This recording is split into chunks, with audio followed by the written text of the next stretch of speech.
Okay, for those of you who just joined us, on the screen and in the chat are the sign-in sheet and comment sheet for tonight's information session or statutory public meeting on the plan of subdivision for 5618 Hazeldean Road. Mike, if we go to the next slide, please.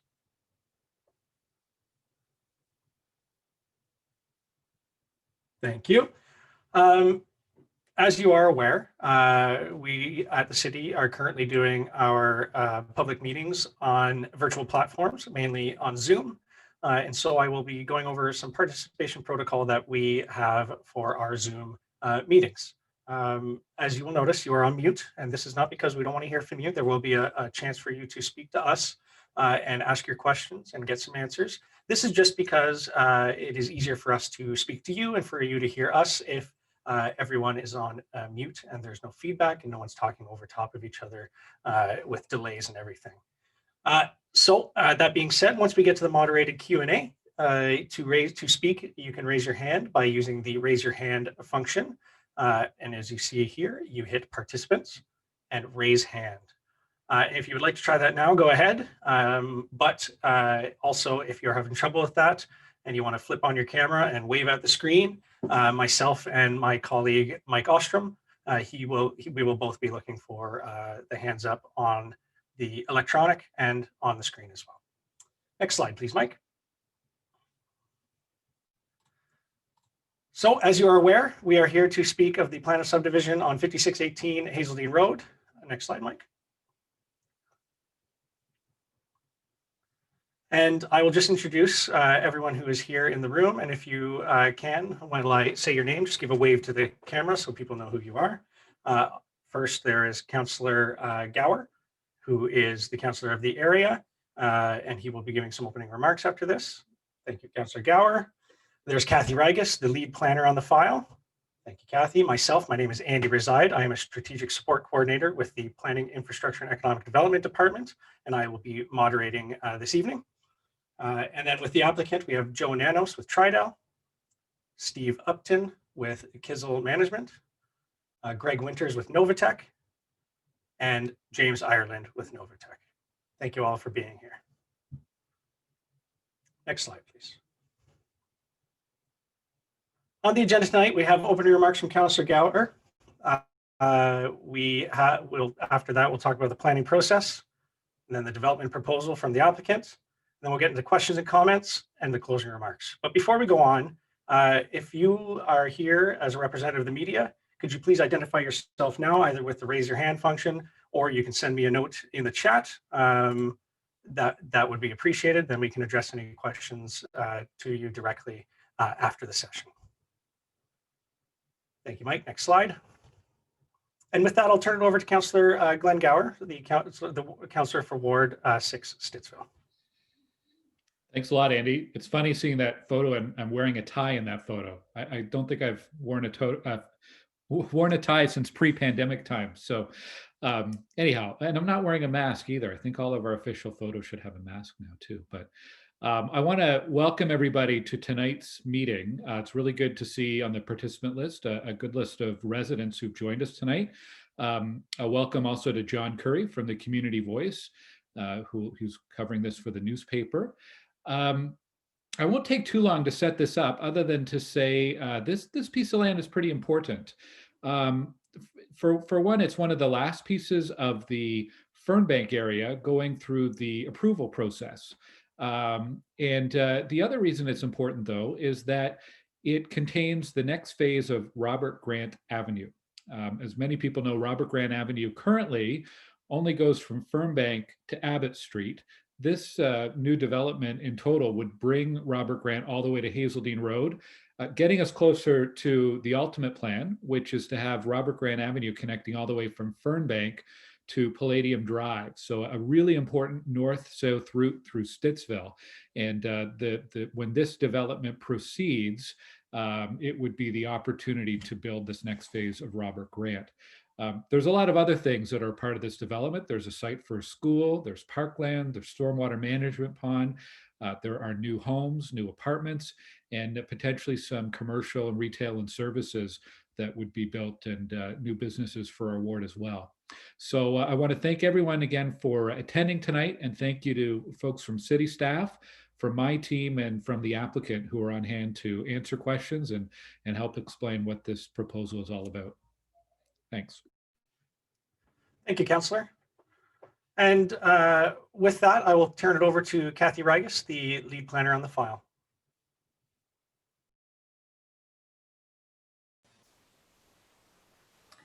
Good evening. As Andy explained, I'm Kathy Rigas. I'm the planner in the Development Review West team who's handling this particular subdivision application. Next slide, please. So there's a statement I have to read. This is a statutory public meeting for a plan of subdivision within the City of Ottawa, required to be held under Section 5120B of the Planning Act. If you wish to be notified of the decision of the City of Ottawa in respect to a decision regarding the proposed plan of subdivision, you must make a written request to me, Kathy Rigas, at the City of Ottawa, Planning, Infrastructure and Economic Development Department at 110 Laurier West, Ottawa, Ontario. So this is as we said, a statutory public meeting. All applications for a plan of subdivision do include a public meeting as a component of the consultation. So as Andy explained, like a year ago, we would have been doing this in person. It would be held in the community, but for the last close to a year now, we've been doing them through Zoom. Next slide, please. So what is a plan of subdivision? So a plan of subdivision is the process that divides the raw parcel into lots and blocks for development. And so these blocks can be utilized for different types of land uses. There are the public streets, there would be the park blocks, parks for residential, whether it be lots for detached dwellings or blocks that are set aside for townhouse or low-rise apartments, medium density, high density. There can be commercial or mixed use blocks, stormwater management ponds, and school blocks. So all of those are identified on the plan of subdivision. And the next step, it's called draft approval. And what that does is establish the general layout of the plan of subdivision, and also a whole suite of conditions that the developer has to satisfy before they get to what's called registration, which is the finalization of the subdivision. So the suite of conditions that I'm referring to, that can include up to almost 150 different conditions that the developer will have to do after draft approval and before registration. So that includes things like all the detailed engineering, detailed landscape and streetscape plans, financial requirements. There's a subdivision agreement they have to enter into. So all of that takes several months after the draft approval stage. And when we refer to registration, that's the final part of the process. And that's when the lots and blocks, once it's registered, then they legally exist. So that's where the lots can actually be conveyed to individual purchasers. So right now, the process we're working towards is draft approval. And that's what we're discussing tonight. Next slide, please. So this air photo shows the property at 5618 Hazeldean Road. So it's bound by Hazeldean Road on the north. On the east is the Richcraft subdivision called Bradley Commons is under construction. The portion of that subdivision that's closest to Hazeldean Road is not under construction yet. That comprises their phase 2. But their phase 1, which is south of the Carp River West tributary, is either occupied or under construction. On the south, the southerly limit of the subdivision is Abbott Street. So Abbott Street is the red line that you see that sort of swoops down to the intersection of Abbott and Robert Grant. And there was a small chunk of this subdivision like if it were to be squared off with a rectangular corner in the southeast corner, where the portion of Abbott Street that is within this subdivision was built several years ago. At the time, Richcraft was doing their phase 1 subdivision, and that was to provide better connectivity for the residents of those subdivisions east of this parcel to get into Stittsville. So where the red line is on the southerly corner, that was part of the subdivision. Now that's already been built. So in the southwest corner, there's the high school. And that, again, that was originally part of this subdivision, but the parcel was severed off a number of years ago so that it could be sold to the school board and they could construct their high school in advance of the rest of the subdivision. And on the west, the westerly limit of this subdivision parcel is the rear lot line of the properties on Iber. So all of this is zone development reserve. So that is a zone that doesn't really permit much of anything. It allows uses that don't preclude development.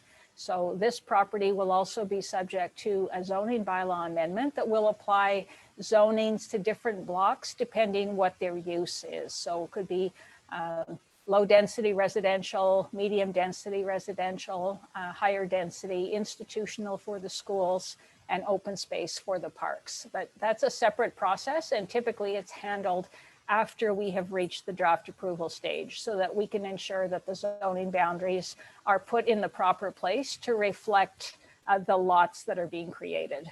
Next slide, please.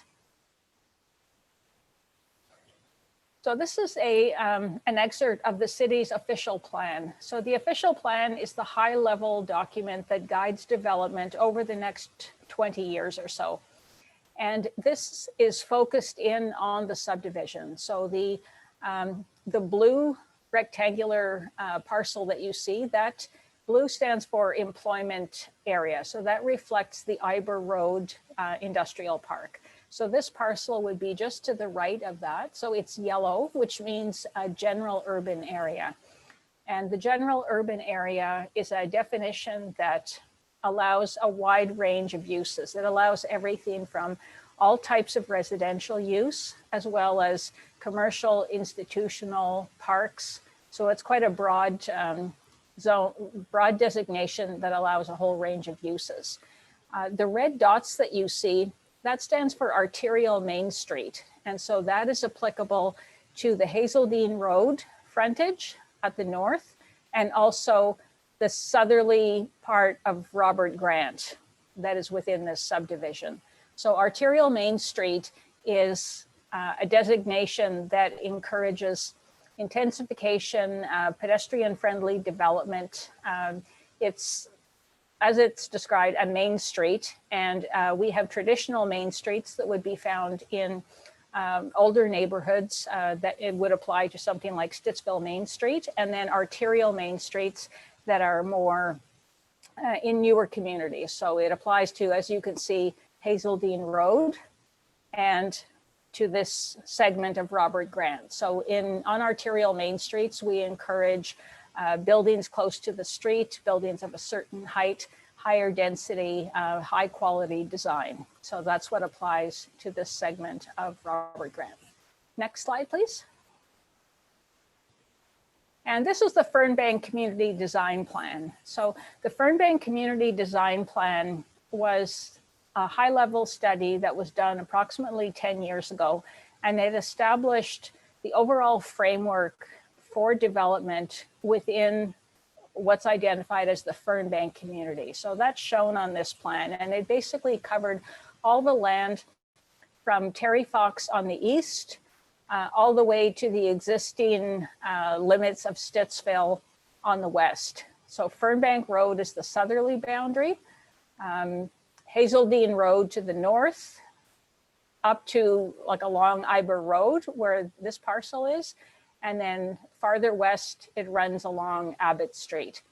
So the Fernbank CDP identified, this is what's called the demonstration plan. So it identified a loose layout of how the community would develop in a coherent manner.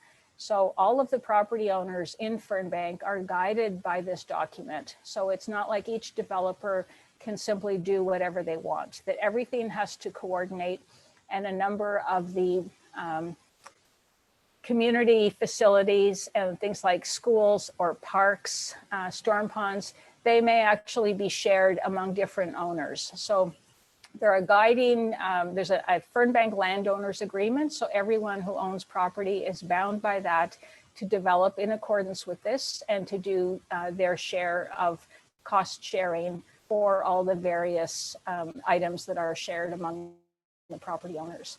So this particular property would be, you can see Iber Road, and this would be on the far left of the top half of the parcel.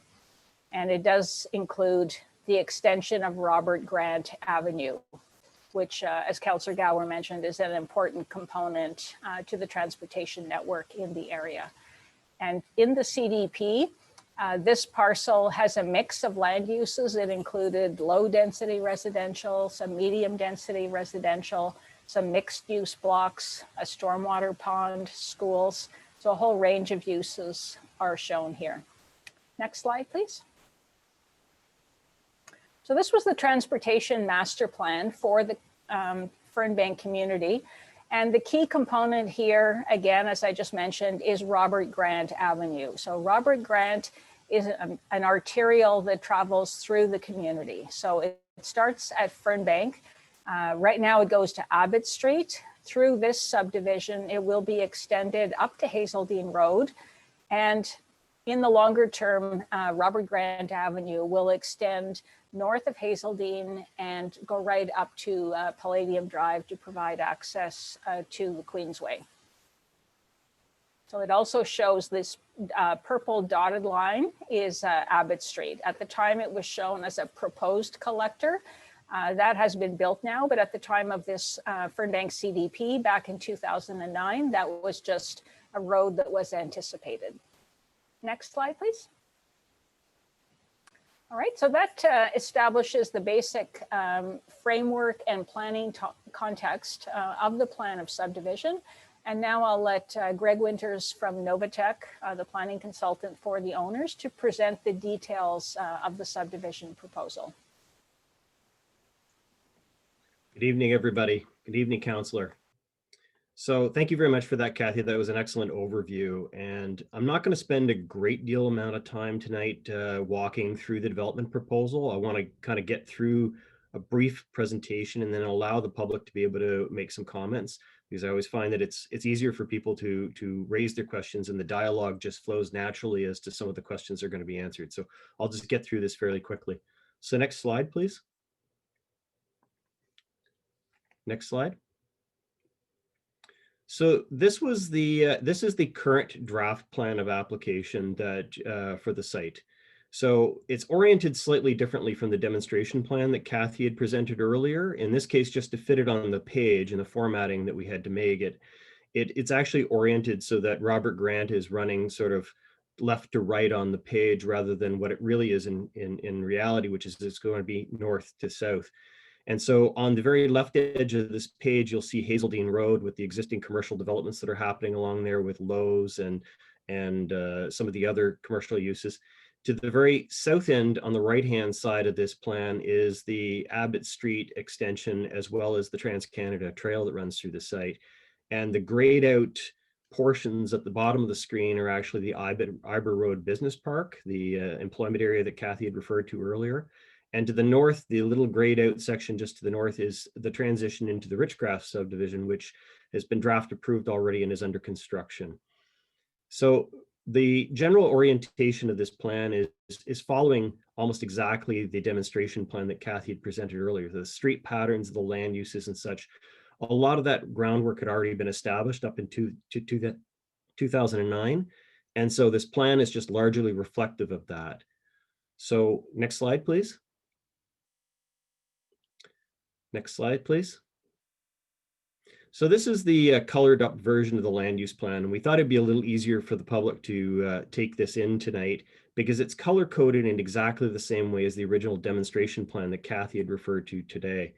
So what we're seeing on this plan is you can see Robert Grant is sort of the the left to right white band that runs through the middle of the site.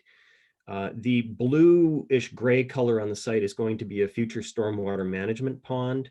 The purple color is going to be a reserved school site on the block that was identified through the CDP process.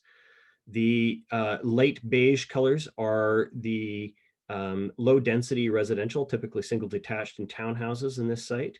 And then what we've again is these kind of an orangey color along both sides of Robert Grant, which are medium density blocks, which are going to be typically either back-to-back units or low-rise apartment buildings, which is consistent with what you're seeing now at the south end of Robert Grant that's already been developed.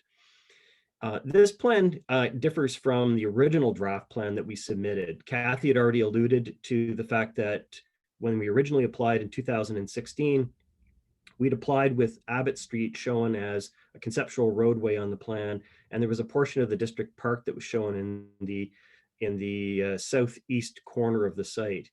This plan now shows that they've been removed because those were dedicated through an earlier process to the City of Ottawa, and Abbott Street has been constructed, and the district park will be built as part of a development charge project by the City of Ottawa at a future date. The other notable change to this plan from the original draft plan is that we show the high density blocks that have been shifted from the south end of the property up to the north end of the property. Next slide, please. Next slide, please. So this was the original draft plan of subdivision. And if you can picture where Abbott Street is shown in the southwest corner, that was originally a higher density block that was located in that spot for the CDP. And the original thinking on the CDP was that there was a bit of a town center, a village green, a village muse that was supposed to develop around the area of Abbott Street and Robert Grant. But what happened in the intervening years since 2009 is the City of Ottawa has embraced, and rightly so, the extension of LRT throughout the city. So we're going to be dealing with light rail transit. And there was an environmental assessment that was done over the last couple of years that identified that they would be bringing out light rail eventually in the future out through Canada from Bayshore and Moody, where it's terminating under stage 2 right now. It'll go out through the town center of Canada, wrap around the Canadian Tire Center, and then run down essentially along the alignment of Robert Grant. And it'll be a terminated spot at the very north end at Hazeldean Road and Robert Grant on this plan. There was proposed in 2009 a park and ride facility at that location, and we've reserved a block on the plan for that, but now there will be an LRT station in that location. So this plan just basically represents that we've taken some of that high density from the south end of the site and we've moved it up to the north end where it's more appropriately located. Rather than showing townhouses next to a future LRT station, we're encouraging that there's going to be growth of a higher density along that edge and next to that LRT station. And that's entirely consistent with what you're seeing, that some of you might be seeing in the papers lately, that the City of Ottawa is undertaking a draft new official plan for the City of Ottawa, which is built around transit development and around 15-minute neighborhoods. And they're making good use of those transit nodes by encouraging higher forms of density. And this is consistent as well with the provincial policies of the province. I would like to go back now to the colored plan. Thank you. So this plan here is, you can see there's a T up at the north end at Hazeldean and Robert Grant, and that's where that transit facility will be located. So we've oriented a number of mixed use, high density blocks around that location. So the idea there is that those blocks will transition in time. They'll start out probably as some lower density commercial uses and eventually evolve over time to be, much higher density buildings in the site that are consistent with the policies that are coming in place with the City of Ottawa. So next slide, please. And so this is the next slide here. What I wanted to identify here, this is looking at the very north end of Hazeldean Road and Robert Grant. And again, the orientation, I apologize because we're dealing with different sources of information, it keeps flip-flopping. But in this case, this is the proper orientation where Hazeldean Road runs left to right, which is east-west. And then you can see on here the extension of Robert Grant, which is identified as a future north-south arterial on this plan. And this is identifying that there's going to be in the future a park and ride on the north side of Hazeldean Road off our site. And there will also be a park and ride facility on the south side of Hazeldean Road, which is on our site, and we're reserving a block of land for that on our plan of subdivision. And this plan identifies that you can see that eventually there will be an above grade rapid transit station where the LRT will come in and terminate at this location, which will then transfer members of the public that get off the LRT. They'll be able to transit to a bus rapid transit system that is designed and will be built down the middle of Robert Grant in the future. So the idea here is that this is as to the councillor's point, this is a core function of the community and to Stittsville and sort of the western edges of Canada, in that you're going to be having this mass transit system in the future that's going to be running along this alignment. And all these bus routes and routes are going to be leading to this one hub in this location where people will be able to disembark and embark on the LRT system and to be able to take themselves downtown or to the other core town centers throughout the city of Ottawa eventually. So that basically takes us through the presentation for tonight. And I think what I'll do now is I'll turn it over back to Kathy, and then we can open up for public comments. Okay, thank you, Greg. So now we're just going to go over what happens next in terms of the subdivision process. So we'll continue to gather public comments and resolve various issues. At this point, we've resolved any of the larger issues. We're down to fairly minor details. And then the next step is for the draft plan and the conditions of approval to be finalized. So that would be, assuming we use the draft plan that we're presenting tonight, I would be working on the conditions of draft approval. So most of those are quite standard. They apply to all plans of subdivision in the city. And as I mentioned, that's approximately 150 different items that the developer has to satisfy before registration. So there'd be a staff report prepared. That's what we call a delegated authority report.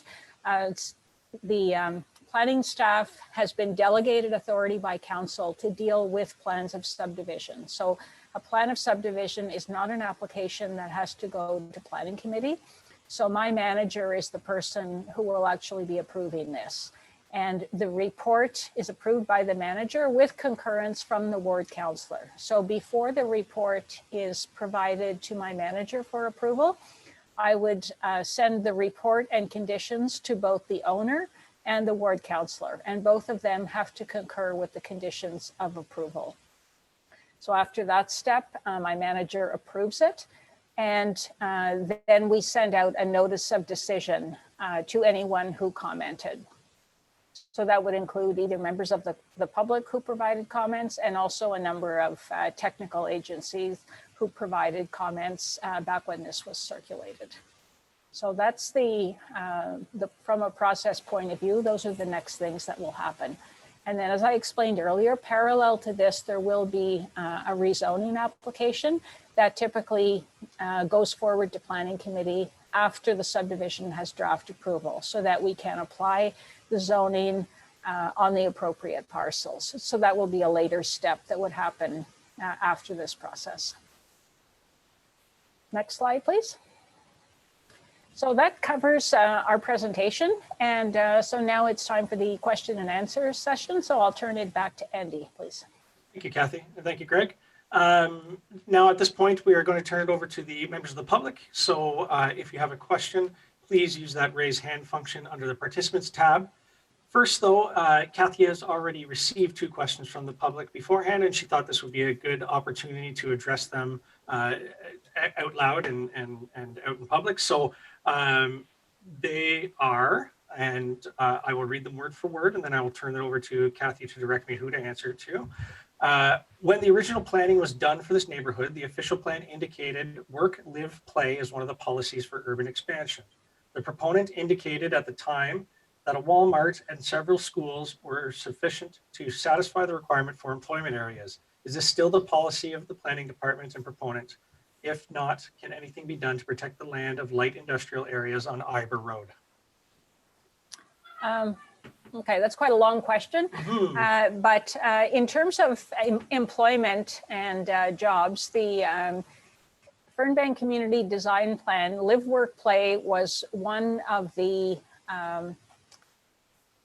I guess, one of the ideals, and it did reference employment, and the intent was that employment would be provided in what was called the neighborhood commercial site. And that is where the Walmart has been developed at the corner of Terry Fox Drive and Fernbank. So that particular site was allocated a certain number of jobs. Other jobs were to be in the various schools in the neighborhood, and also in the commercial property. So in this case, we have some mixed use blocks that are identified up near Hazeldean Road. So they also will generate jobs. Another approximately 1,000 jobs were allocated. This is for the entire Fernbank community, not this subdivision. Another 1,000 jobs were allocated to home employment, or either home occupations or live work, where people were running a business either in their house or they were living above the business. So all of that is still in effect. We do have the mixed use blocks along Hazeldean Road. We have all of the residential development in this subdivision that will have the opportunity to run home occupations. And we have the schools that will provide employment. So the employment targets that were generated for the Fernbank CDP are really evolving as was intended. So this particular subdivision, I think the question said something about employment was satisfied by the Walmart. That's not accurate. Employment was to be satisfied by those various things that I've just mentioned. The Walmart neighborhood commercial plaza was one component of that, and that has developed. It has the Walmart, it has the bank, it has the other stores, and that really has nothing to do with the proponent of this subdivision. But I'd say in terms of generating employment, this subdivision is developing the types of employment generating parcels with the mixed use that we intended. Just to add to Kathy's point, so this was never intended to be a true employment area. As Kathy says, they're meant to be mixed use, kind of commercial uses and that type of employment. The city of Ottawa has a hierarchy of how they actually handle true employment areas in the city of Ottawa. So true employment jobs are directed towards employment areas like the Iber Road Business Park next door, where you actually have commercial uses, industrial uses, or to the Canada North Business Park, or more particularly to the downtown core or to the town centers of the city of Ottawa. So that's where you're going to see more office development.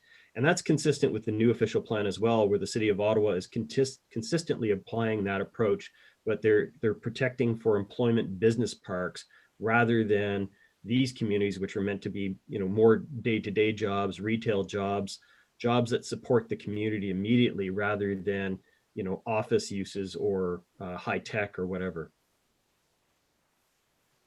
And I guess to add to that, I had forgotten the last part about, Andy, could you read back the last part of the question? Last part about Iber Road. Just, I didn't answer that part. That's so okay. It says, can anything be done to protect the lands of light industrial areas on Iber? There's really nothing required to protect it because this subdivision is not changing it. So the Iber Road has a business park zoning on it that will remain.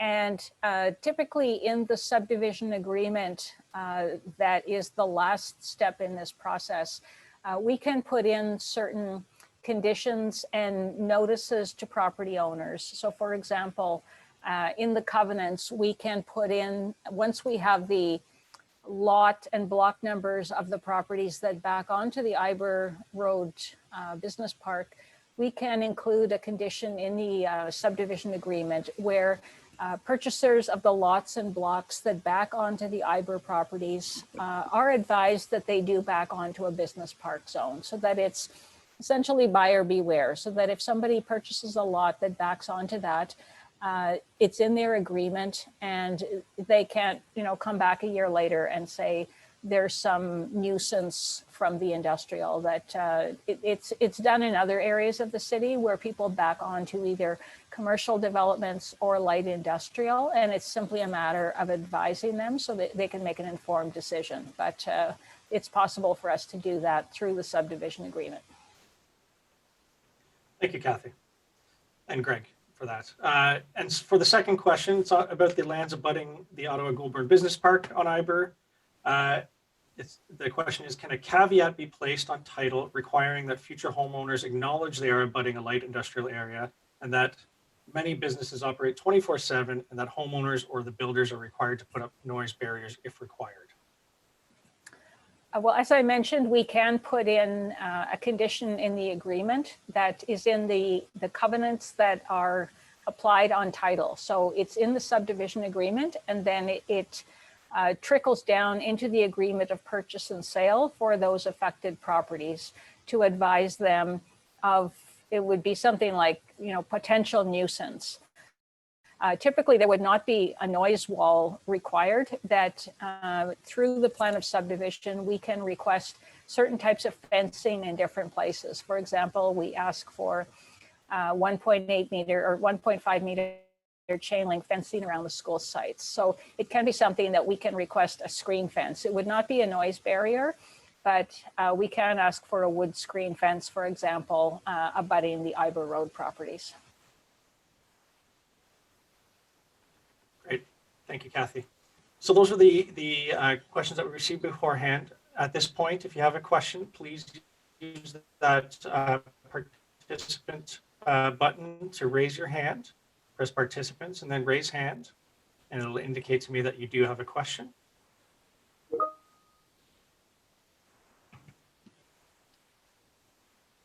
And Kathy, yes. In the meantime, I did get one other question, actually two other questions about, and actually maybe this is to Greg and his team, but you can direct me. The minor collector road going from Abbott Street north all the way to Hazeldean, what does the minor collector mean? I can take that, Kathy, if you want. Okay. Great, thank you, Greg.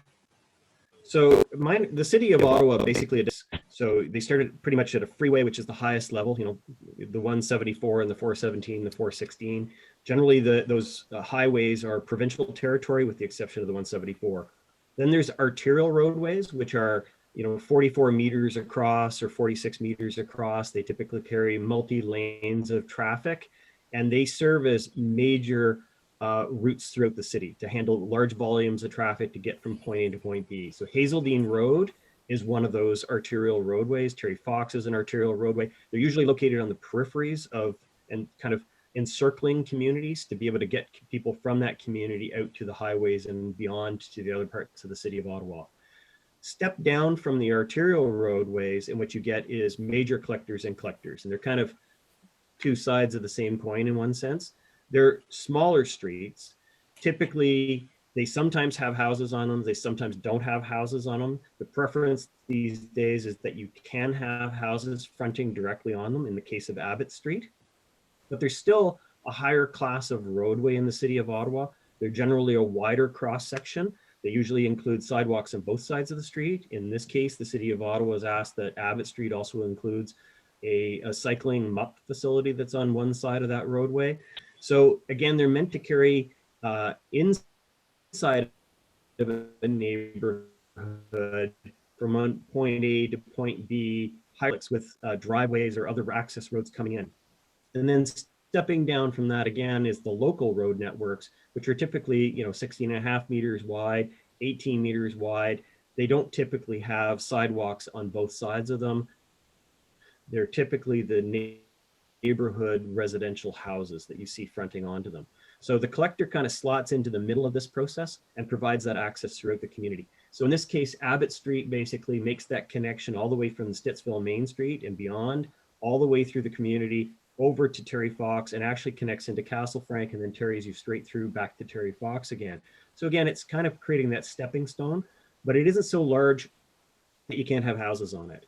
The other advantage of collectors is they form the backbone of some of the local transit service that's in the community. So you'll see on all collector roadways that there'll be bus stops and local bus service and express service that runs along those collector roadways that get people to and from their houses, their front doors, basically to get them to the LRT stations or BRT stations and then beyond.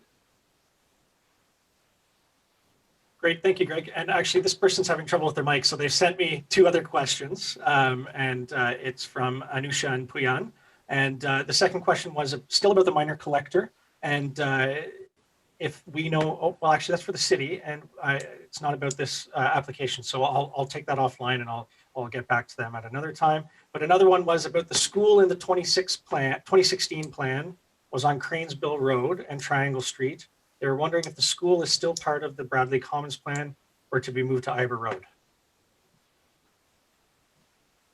Might have to defer this question back to Kathy on the greater schools in the area, but particularly the school hasn't changed the location from where it was originally designated on this site. So in this case, what we're doing is reserving that school block for a period of 7 years. So once the lands are draft plan approved, we'll hold on to those lands for another 7 years or so until such time as the school decides to actually purchase the land and then actually build a school. If the school doesn't action on it after that 7 years passes, then it can revert back to residential development.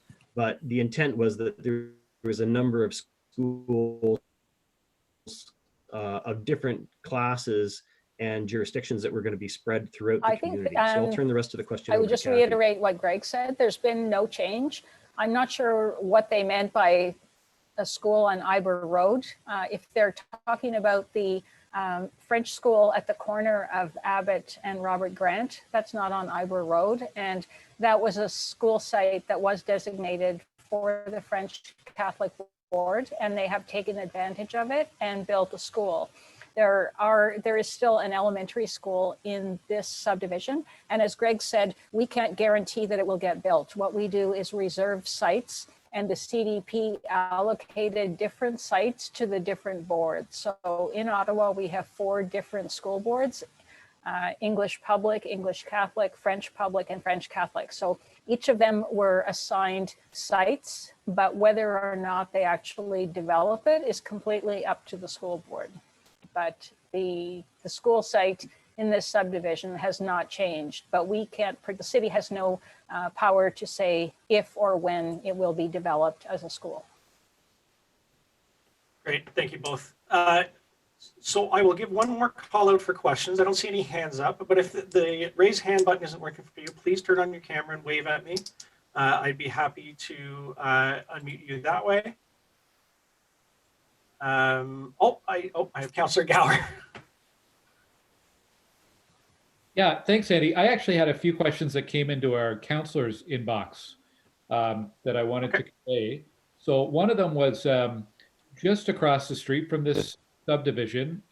It's outside officially the subdivision we're talking about, but there is land for a district park. And we had a question asking, what is the schedule to build the nearby district park?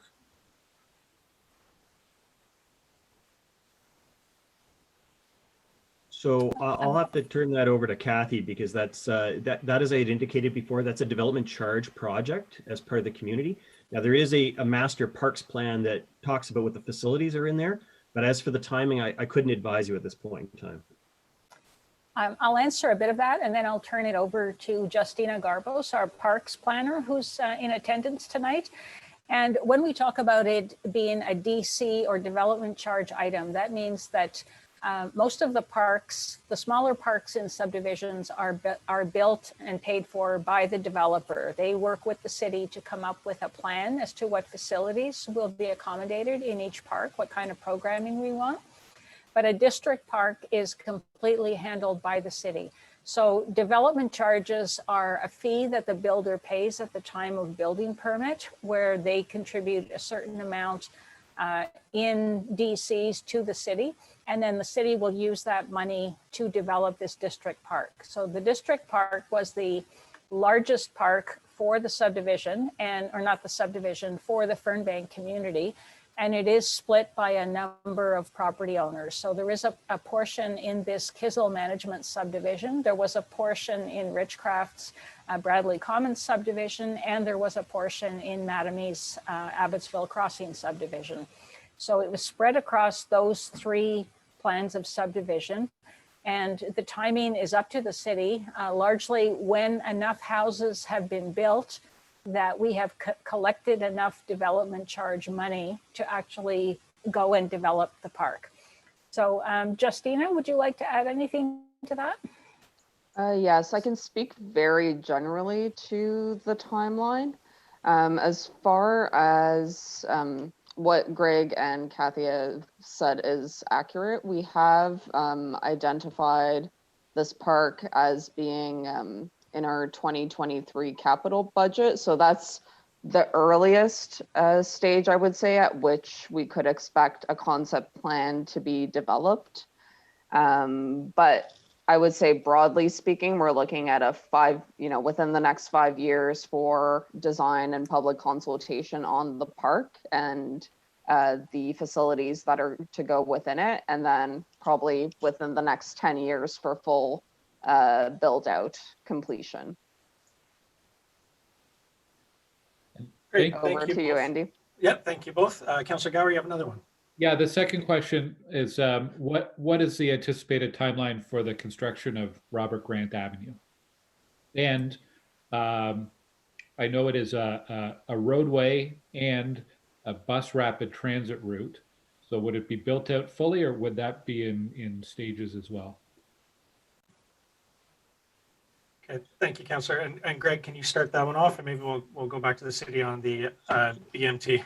Certainly, and I might defer one of these questions actually to my colleague Brad Vadveld, who's the transportation engineer in our office, but I'll kick it off. So the Robert Grant is actually a fairly complicated project because it's partially a developer responsibility, part of the Fernbank landowners group responsibility, and partially the city's responsibility. So the first part of it is that Kizzell, the company here that's basically owns the land and is managing it, their responsibility is, as they do the plan of subdivision, is to allocate the land for it. So that roadway was identified, it's an arterial roadway. There's a certain width that's been prescribed to it through documents that were done through the CDP exercise. So we've allocated that land. When we go to develop the land and register the subdivision, we would typically designate that land and give it to the city of Ottawa. It's transferred immediately, just like all the other roadways are on the city of Ottawa. In this case, Robert Grant is also a city project because it's a development charge project. And just as we talked about for the parks, the city of Ottawa accumulates development charge fees through each building permit that's acquired, and then they allocate that through development charge projects through the city of Ottawa. And there's been some timing issues with Robert Grant in that in this second section to it, they've now had some discussions about how it can be accomplished. And the timing on it now appears to be that we'll start the detailed design on it starting this year and possibly moving a little bit into next year. And then ultimately the construction of Robert Grant will take place 2022 to 2023. So that will make the connection from the current constructed portion that runs south of Abbott Street. This will take it from the roundabout and the school and take it north to Hazeldean Road. It does not include the responsibility for Robert Grant continuing on up to the 417 and beyond, because that again, that goes through other people's development parcels. It's a similar arrangement, but it all depends on the timing of those parcels and timing of the funding availability from the city of Ottawa. So that's the timing to construct it. If it is moving ahead with that schedule, and we believe it is that what will happen is we'll actually put down a legal plan and dedicate that roadway to the city immediately rather than waiting for the development of the land. It'll happen kind of in advance of things. And that was similar to what happened with Abbott Street. We dedicated the land to the city right away, and the roadway was constructed through a faster process than waiting for the subdivision to completely build out. Great, thank you, Greg. And do you need Brad to step in on that answer, or are we okay with that? I don't know. I'll turn it over to Brad to see if he can elaborate on any there. Thank you.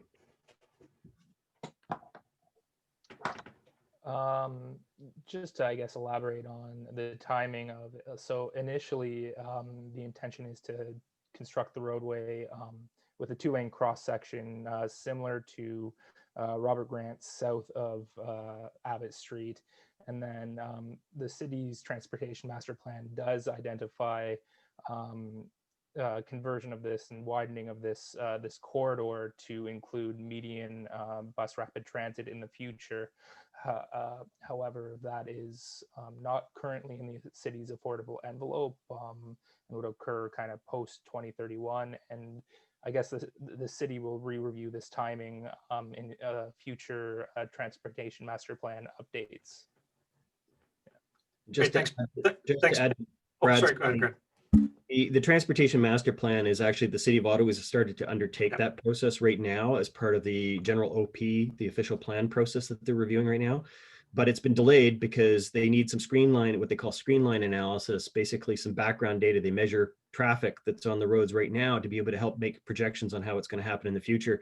And sadly, nobody's driving cars right now. So they've had to kind of put off some of that projects in the interim. But if you stay tuned, you'll start to see some notifications coming out about that process and some further discussions about timing to see if some of these projects like the BRT can be advanced. Greg, you stole my thunder. I was about to say the exact thing. Thank you. Sorry about that, Andy. That's okay. It's better from someone who knows the language than just out of my mouth. Okay, great. And I don't see any more questions right now. So if that is the case, if I don't see any waving hands or any hands going up in the participants tab, I will turn it back over to Councillor Gower for some closing remarks.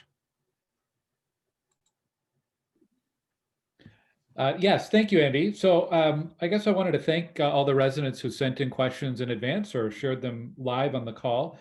We heard about some interests around the neighborhood design and employment areas, around the road networks and the schools and parks, and question through our office on Robert Grant Avenue as well.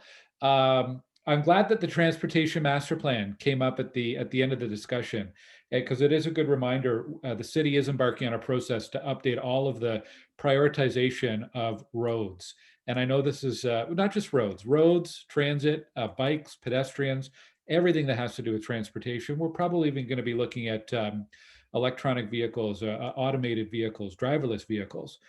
I know this is a chief concern of so many residents in Stittsville.